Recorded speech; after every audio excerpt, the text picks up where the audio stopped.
Olá pessoal, tudo bem? Bem-vindo a mais um Falco Responde, esse quadro aqui do nosso canal que eu respondo as dúvidas do pessoal da nossa comunidade. Se você tem uma dúvida que você gostaria que eu respondesse nesse quadro, lembra, toda quarta-feira no nosso Instagram, Terapia Cognitiva Online, eu faço uma postagem lá no Stories, onde você pode enviar, lá tem uma caixinha de perguntas, onde você pode enviar a sua dúvida por lá. Ao mesmo tempo, no canal do YouTube eu faço uma postagem escrita, datada com a data da quarta-feira ali, que é aquela postagem, e você pode comentar nessa postagem, depois eu colho as perguntas e respondo nesse quadro também, certo? Lembrando que se esse vídeo ficar muito longo, passar aí de 30 minutos, eu vou dividir esse vídeo em dois, tá? E aí vai estar aparecendo aqui agora se foi dividido ou não, e se foi, qual parte do vídeo que é, para você poder olhar a outra parte, caso você não tenha visto ainda. Lembrando também que todas as dúvidas que eu estou respondendo você pode encontrar na descrição desse vídeo. Então na descrição tem todas as dúvidas que eu estou respondendo nesse vídeo,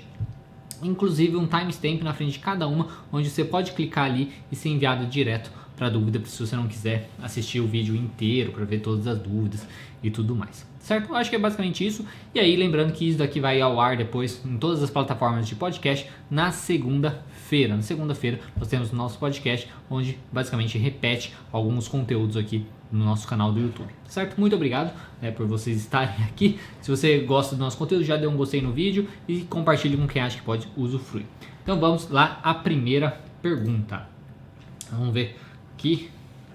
Como lidar com pais tóxicos a ponto deles fazerem ameaças e a pessoa não ter para onde ir, pois é dependente? Isso é uma coisa bem difícil, né? Principalmente quando eu até falei sobre a questão de lidar com pessoas tóxicas. Uma das últimas coisas que você vai acabar precisando fazer, se você não consegue colocar limites e tudo mais, é justamente você acabar se afastando.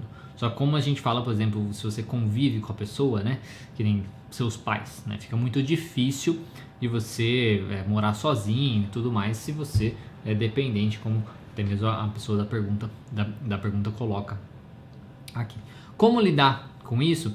Infelizmente com as outras alternativas de você tentar ser mais assertivo, colocar limites no que você pode colocar, né? Porque se você é dependente, fica um pouco realmente mais difícil de você colocar esses limites, mas tentar conversar, nunca de maneira agressiva, né? Sempre de maneira assertiva. Você pode conferir alguns vídeos aqui no canal sobre assertividade, pode te ajudar um pouquinho.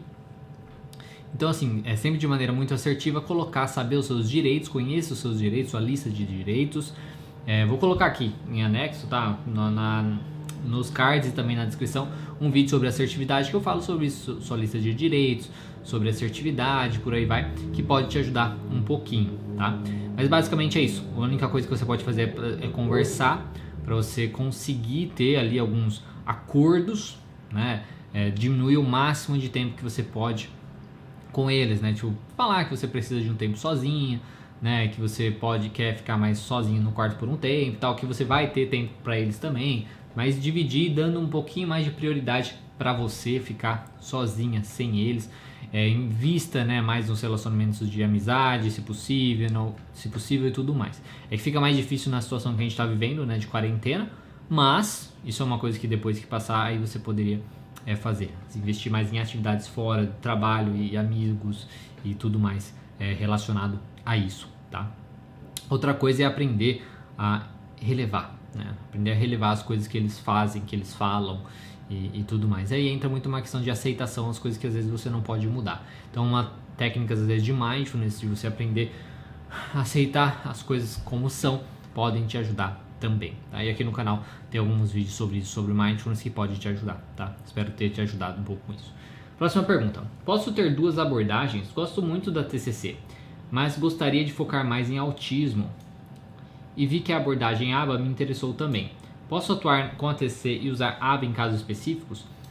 Então, a abordagem ABA, né, como ela é uma abordagem comportamental, imagino que ela, como eu não tenho muito conhecimento profundo, né, como é uma abordagem comportamental, eu imagino que ela trabalhe bastante com algumas técnicas, exposições, trabalhos bem mais assim, realmente de mexer no comportamento, de mexer no ambiente, de trabalhar com essas questões. Imagino sim, tá? Que se você tiver conhecimento dos dois, da TCC e do ABA, você consiga trabalhar com as duas juntas. Você tendo o conhecimento da TCC, e aí você aprendendo o método ABA, você talvez consiga acrescentar ali no seu trabalho, e aí você ser um profissional que trabalhe com a TCC, e aí pode usar coisas da TCC juntando com ferramentas da abordagem do método ABA para trabalhar com pacientes autistas e pacientes em casos específicos assim, tá?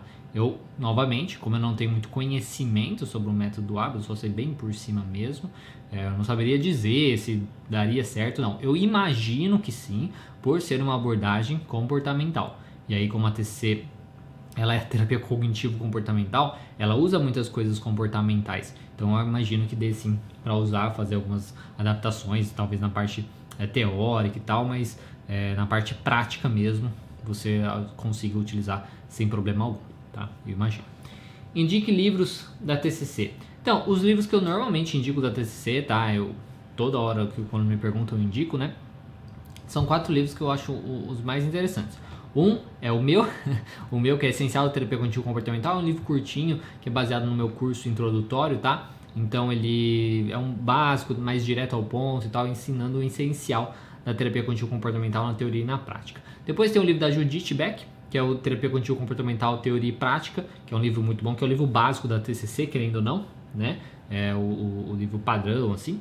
Daí tem o Aprendendo a Terapia Cognitivo-Comportamental, do Jesse Wright, gosto bastante também, porque principalmente que ele vem com um CD, antigamente vinha com CD, agora parece que vem com código para você ver os vídeos pelo computador, pela internet, e aí a cada capítulo, cada assunto que ele coloca, depois ele faz um vídeo, né? Então ele faz um vídeo demonstrando isso, demonstrando o que ele falou e tudo mais, então é bem prático, assim, muito bacana. E o outro é A Mente Vencendo o Humor, que é um livro que é mais ou menos aí de autoajuda, só que ele trabalha em cima da terapia cognitivo-comportamental. Então ele fala de uma linguagem bem interessante que você, estudando terapia cognitivo-comportamental, vai poder entender às vezes de uma maneira mais simples, e também, se você, na parte clínica, poder usar as coisas que o livro te trouxe, fez você usar com o seu paciente também. Tem várias ferramentas lá, tem inventários e tudo mais, então é muito bacana esse livro também, chama Mente Vencendo o Humor, tá certo? Então esses são os 4 livros que eu costumo indicar, vou colocar aparecendo aqui, né? Cada um que eu falei foi aparecendo na tela, e na descrição também você pode conferir os links que eu tenho lá no meu site. Tem vários livros de terapia cognitivo-comportamental que eu gosto de indicar para as pessoas que têm interesse, e aí você pode, por lá, acessar e adquirir o seu livro, certo?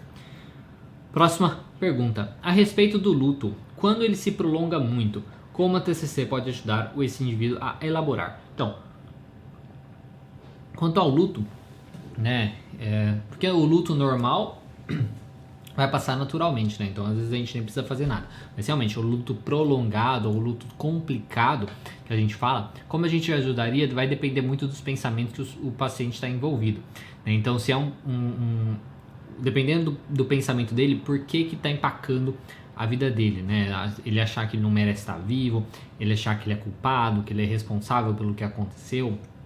Então a gente trabalharia em cima desses pensamentos dele, com habilidades e técnicas ou questionamentos mesmo, em cima desses pensamentos específicos do paciente. Então tudo vai depender disso, tá?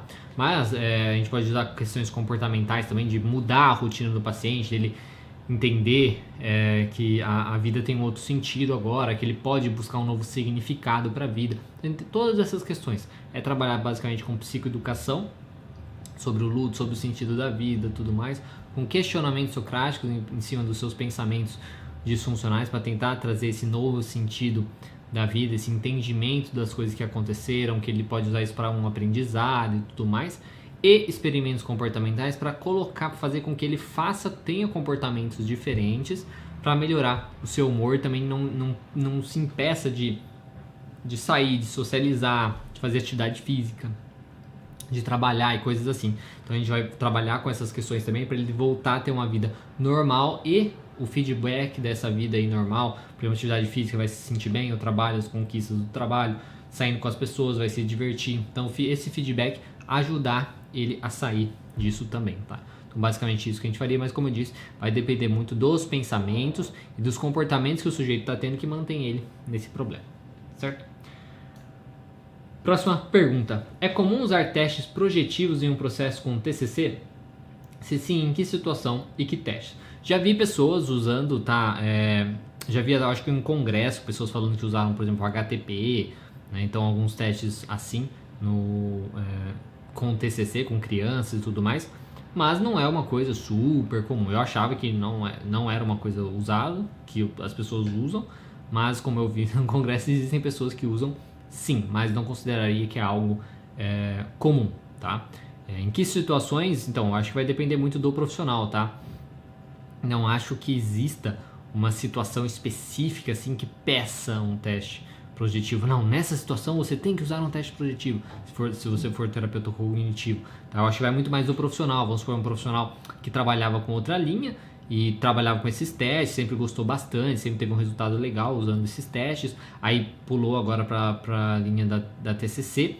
Então assim, ele não perde o conhecimento que ele tinha antes dos testes, né? Aí se ele for utilizar, se ele achar interessante, talvez não tenha problema algum, tá? O problema maior é no conflito às vezes da teoria, né? Se a explicação ali daquele resultado do teste for muito baseado numa teoria específica que é diferente da TCC, pode complicar na hora de até explicar para o paciente do funcionamento dele e tudo mais. Então eu vejo que isso seria um problema, mas eu acho que vai muito do terapeuta mesmo.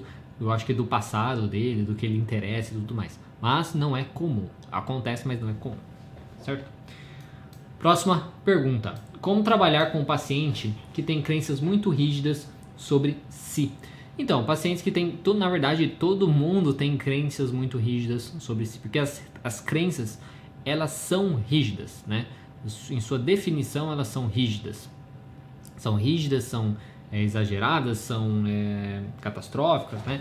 E generalizantes também. Então, as crenças já são muito rígidas. Não todo mundo tem crenças rígidas. Agora, como trabalhar com isso? É o trabalho que a gente faz normalmente. Não existe uma coisa assim muito específica que você vai fazer. É o trabalho normal que a gente vai fazendo. Então, no dia a dia do paciente, ele conseguir identificar os seus pensamentos disfuncionais que estão ligados àquela crença disfuncional rígida, né? Aquela crença disfuncional. A gente vai trabalhando esses pensamentos disfuncionais, ele vai flexibilizando esses pensamentos disfuncionais, ele vai vendo que eles são exagerados, que eles não são fatos, que eles são só ideias, que ele se sente melhor quando ele muda o foco desses pensamentos. A gente vai trabalhando com comportamentos que vão trazendo e desenvolvendo novos pensamentos também mais funcionais. Conforme a gente vai fazendo isso, a gente vai fortalecendo uma nova crença, uma crença mais funcional, e aí isso, a crença mais disfuncional acaba perdendo a força. Então é basicamente isso. Tá? É o processo terapêutico da TCC com trabalho para trabalhar com as crenças, mas isso aí é no processo do tratamento, tá? Da terapia inteira, certo? Espero ter respondido um pouco sua dúvida. Próxima pergunta: como lidar melhor com auto-julgamento, né? Eu acho que você tá falando tipo realmente auto-julgamento, né? Autocrítica e tudo mais. Você tem que ver assim a questão a barra, né? De onde você tem que chegar, quem você tem que ser. Você tem que tentar basicamente diminuir ela, aprender a ser mais realista. Então, para você trabalhar com autocrítica, autojulgamento, é isso, é aprender a ser mais realista e mais justo com você mesmo.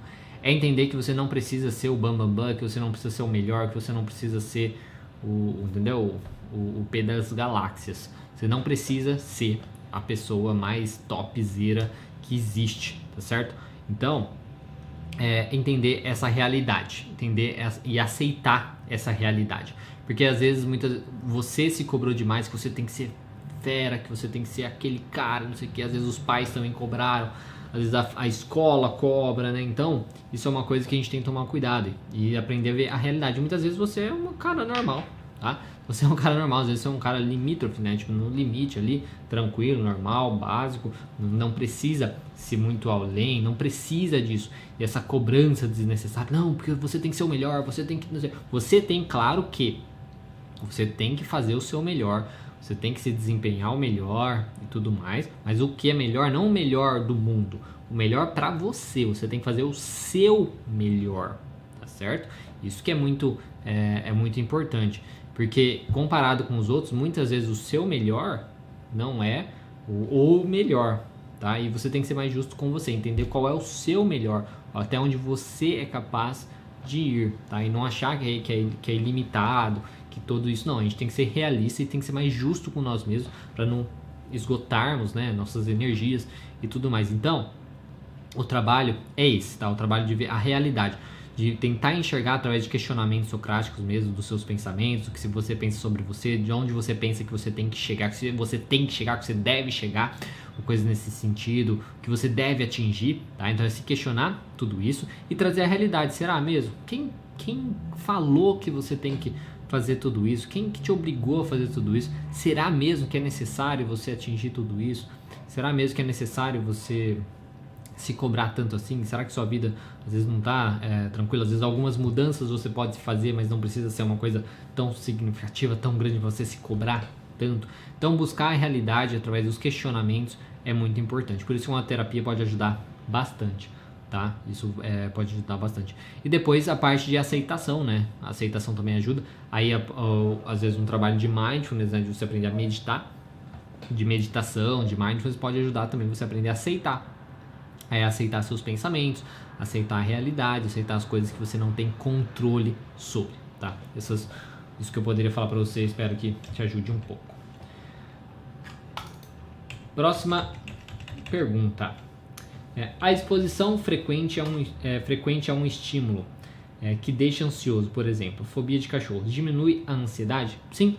É isso que a gente faz normalmente em fobias, né? Seja fobia social, seja fobia específica, que nem se falou, cachorros, tá? O que a gente faz para diminuir, para a pessoa se sentir melhor, né? Depois é justamente a exposição. Mas é uma exposição controlada, tá? A gente não joga... existe uma técnica que chama de inundação, que seria jogar a pessoa, se for uma pessoa que tem medo de cachorro, jogar ela no meio de uma sala cheia de cachorro, né? Só que isso às vezes pode piorar a situação dela. Então, o que a gente faz é uma dessensibilização sistemática, que é uma exposição devagar, tá? Uma exposição hierárquica. A gente começa, por exemplo, fazendo a pessoa pensar num cachorro, isso já vai causar um desconforto nela. Aí, conforme ela vai fazendo isso, ela se sente bem, se sente mais tranquila, aí a gente passa para o próximo passo, seria ver a foto de um cachorro, depois ver um vídeo de um cachorro, depois ver um cachorro de longe. Enfim, a gente vai pensando assim junto com a pessoa quais são os seus medos, né, a sua fobia aí, e a gente faz essa escadinha para ir com calma. Aí ela vai se sentindo mais confiante a cada passo e aí fica mais fácil de chegar lá no final, que seria, por exemplo, sei lá, abraçar um cachorro, né? Uma coisa nesse sentido. Então, sim, a exposição ajuda bastante, tá? É o que mais vai fazer a pessoa tímida, a pessoa com ansiedade social, a pessoa com fobia lidar com o seu problema, com a sua dificuldade. Próxima pergunta. A live do Insta 21/5/20 com Fabiana me identificou sobre a cabeça. Fala mais sobre isso entre a fala obsessiva? A fala obsessiva, né, os pensamentos obsessivos, eles estão presentes, né, realmente em todo mundo. Vou até colocar aqui nos cards e vou colocar na descrição um vídeo que eu fiz sobre pensamentos obsessivos que pode te ajudar um pouquinho também. Mas basicamente os pensamentos obsessivos estão presentes, muitas pessoas têm, na realidade algumas pesquisas falam que todo mundo tem. A porcentagem das pessoas que falam que não tem estão mentindo, ou às vezes nem sabem que é pensamento obsessivo. Mas muitos pensamentos supersticiosos, por exemplo, podem ser considerados, né? De vou me jogar da janela, vou pôr a mão no ventilador, um gato preto, sabe? Coisas pequenas assim. Todo mundo tem alguma coisinha, né? A diferença aí de uma pessoa normal, de uma pessoa com um transtorno disso, é que a pessoa com transtorno, ela se importa demais com esses pensamentos. A pessoa que não tem transtorno tem esses pensamentos e ignora, né? Besteira, põe de lado e segue em frente com a vida dela. Então é isso que eu teria para falar, mais ou menos, porque você não tem necessariamente uma pergunta específica assim, né, sobre os pensamentos obsessivos, mas o que eu teria a dizer para você é isso. São normais e o que você basicamente tem que fazer é ignorá-los. Ignorá-los não no sentido, ai meu Deus, pai, sai daqui. Não, é realmente, ok, né, e seguir em frente. Por isso que a meditação, a parte da aceitação pode ajudar bastante. Tá? Então procura, talvez a ideia de mindfulness pode te ajudar. Próxima pergunta. Posso fazer TCC em mim mesma apenas vendo seus vídeos?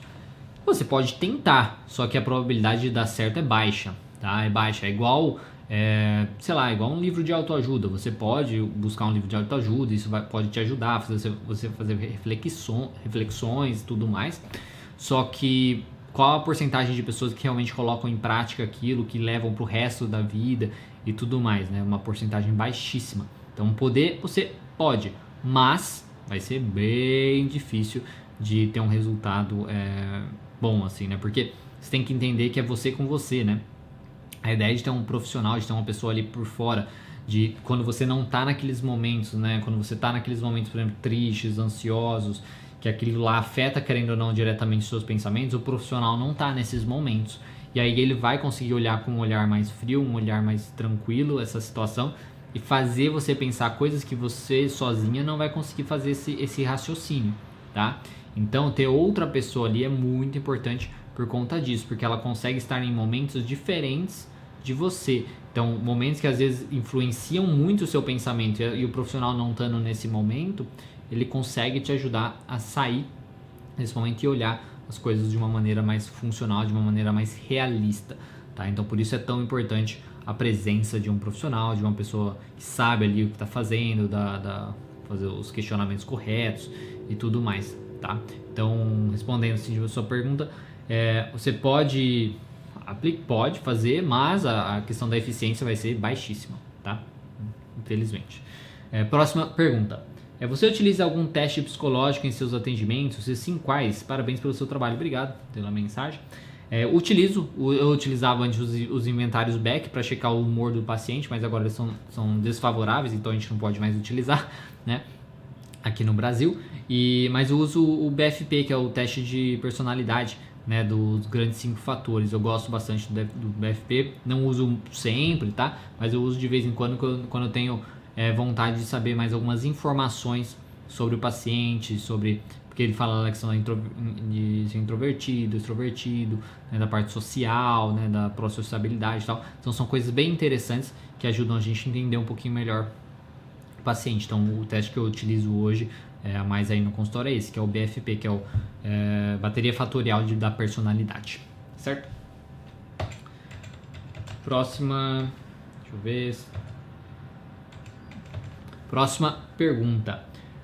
O que fazer para se tratar do toque religioso? Então, independente do toque ser religioso ou do toque ser de qualquer coisa, o que você precisa saber é ver que interpretação que você está tendo desse toque, né, desse pensamento obsessivo, né? Tipo, vai acontecer, se eu não fizer tal coisa vai acontecer, se eu não fizer tal coisa meu pensamento não vai embora, qual que é o problema? Vou pro inferno, sei lá, né? Que tá falando do toque religioso.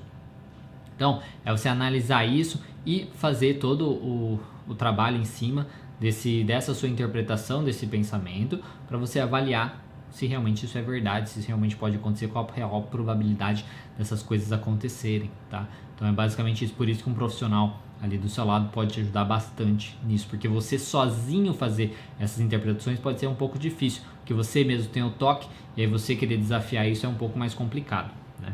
Então essa seria a ideia, e aí depois tentar evitar teu comportamento para mostrar novamente para você que nada acontece, que tá tudo bem. Por isso que você vê, é bem difícil fazer isso sozinho, mas é basicamente isso que a gente faz.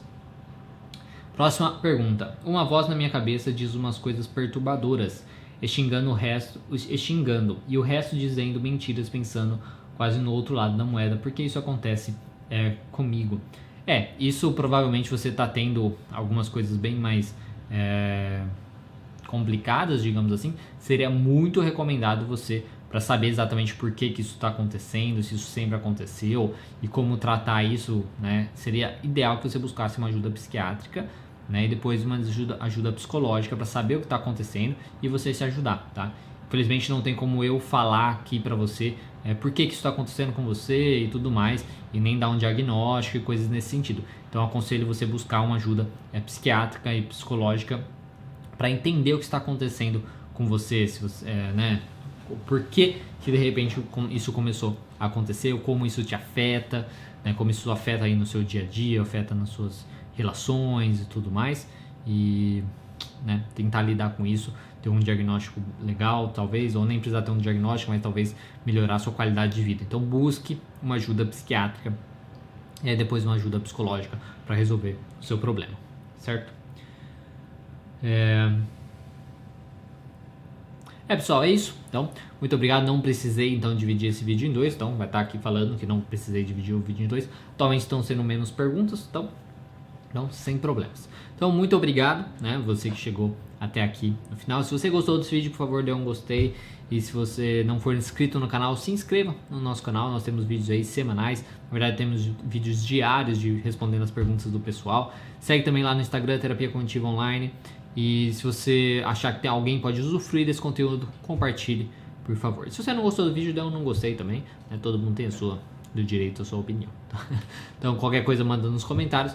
Muito obrigado, e se você tiver alguma dúvida que você gostaria que eu respondesse nesse quadro, lembra, toda quarta-feira no nosso Instagram, Terapia Cognitiva Online, ou aqui no canal do YouTube mesmo, eu faço uma postagem escrita, onde você pode comentar nessa postagem. E através do Instagram, através do Stories que eu faço lá, pedindo um quadrinho de perguntas e respostas. Muito obrigado, um bom final de semana para você, e até o próximo vídeo.